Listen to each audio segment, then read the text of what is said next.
చేశాను నేను. చాలా మందికి అంటే నేను విన్నాను యాక్టర్స్కి ఉండేటప్పుడు లైక్ వాళ్ళు జరిగే టైంలో వాళ్ళకి మేక్ ఓవర్ కానీ వాళ్ళకి ఖర్చు కానీ ఎవ్రీథింగ్ ఆ మెయింటెనెన్స్ అనేది ఉంటుంది. ఆ టైంలో మనకు తెలియదు.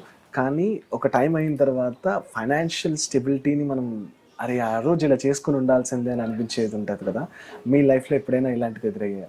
అది నా లైఫ్లో రాలేదు, ఎందుకంటే నేను ఎప్పుడు కొంచెం ఆ విషయంలో జాగ్రత్తగా ఉంటాను. నాకు చిన్నప్పటి నుంచి ఏమంటారు జాగ్రత్త ఎక్కువ, తక్కువ ఖర్చు పెట్టడం అనేది చిన్నప్పటి నుంచి అలవాటు. మా అమ్మ నాన్న చెప్పేవాళ్ళు, నాన్నగారికి ఉండేది అది. నాన్నగారు ఎక్కువ ఏది వేస్ట్ చేయరు, జాగ్రత్తగా వాడుకోవాలి, డబ్బులు కూడా జాగ్రత్తగా ఖర్చు పెట్టాలి, రేపటికి ఏంటి అనేది మనం ఆలోచించాలి. అది ఎక్కువ మా నాన్నగారు చేయాలి. అది చూసి నేను నాకు వచ్చిందా ఏమో తెలియదు, చిన్నప్పటి నుంచి చూసేదాన్ని నేను.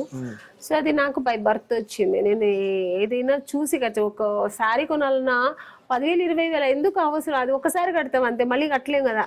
హీరోయిన్గా అవ్వక ముందు కూడా నేను ఎక్కువ మనకి ఎంత అవసరం అంతే కొనేదాన్ని. సో ఇలా బట్టలు కానీ ఏది విషయమైనా ఆలోచిస్తారు, రేపటికి ఏంటి, మనకు ఈరోజు కొనేస్తాం రేపు ఏంటి అనేది.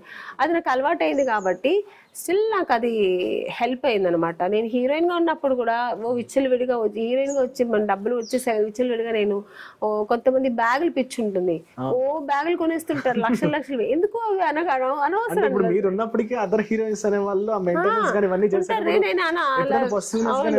ఇప్పుడు చాలా మంది హీరోయిన్స్ వాళ్ళు వేసుకోవాలి చూస్తారు, నేనైతే అది నేను ఫీల్ అవ్వను కూడా అసలు. వాళ్ళకి ఇష్టం వాళ్ళు కొనుక్కుంటారు, నాకు ఏం కావాలో నాకు ఎంత కావాలో అంతే కొనుక్కుంటా.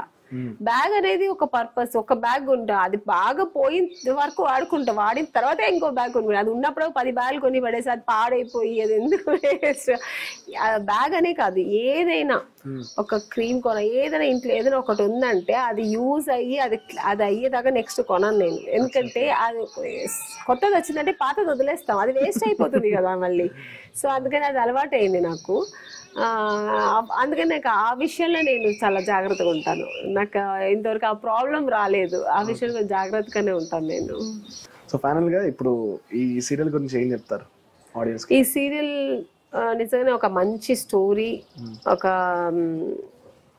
కుటుంబ సమేతంగా కూర్చొని చూసే స్టోరీ, అన్ని అని చెప్పినట్టు ఎమోషన్